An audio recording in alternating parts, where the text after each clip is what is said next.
शहर से दूर घने जंगलों के बीच एक पुरानी जर्जर हवेली खड़ी थी। लोग कहते थे कि वहां रात को अजीब आवाजें आती हैं, कभी बच्चे के रोने की, कभी किसी के चीखने की। लेकिन गांव वालों ने सालों से हवेली में कदम रखने की हिम्मत नहीं की थी।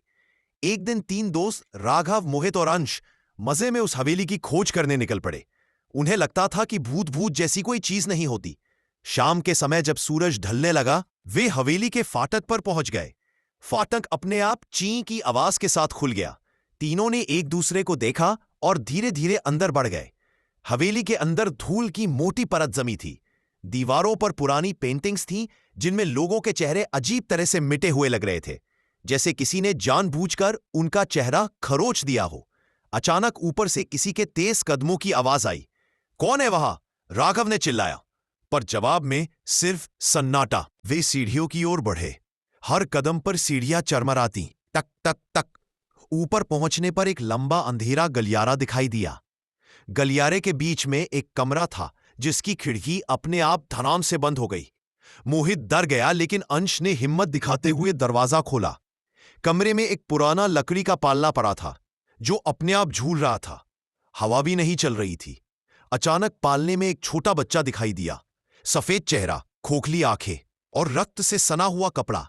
बच्चा धीरे से बोला, मेरी मां कहाँ है? तीनों डर से कांप उठे।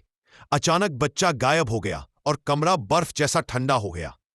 तभी कमरे की दीवारों पर खून से लिखी पंक्तियां उभरने लगी। मुझे ढूंढो वरना तुम भी। अंश ने डरते हुए दीवार को छुआ ही था कि पीछे से किसी ने उसके कंधे पर हाथ रख दिया। उसने पलटकर देखा।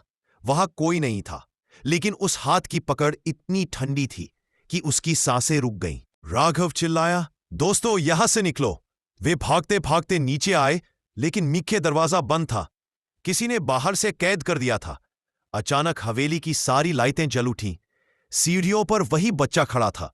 उसके पीछे एक काली परछाई, लंबी, बिना चेहरे वाली और हवा में तैरती हुई।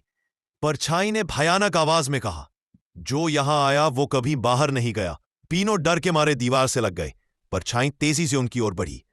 और फिर अगली सुबह गांव वालों ने हवेली के बाहर तीनों की साइकिलें खड़ी देखी, लेकिन हवेली के अंदर किसी का कोई पता नहीं चला। आज भी रात को हवेली के अंदर से तीन लोगों की दबी दबी चीखें सुनाई देती हैं।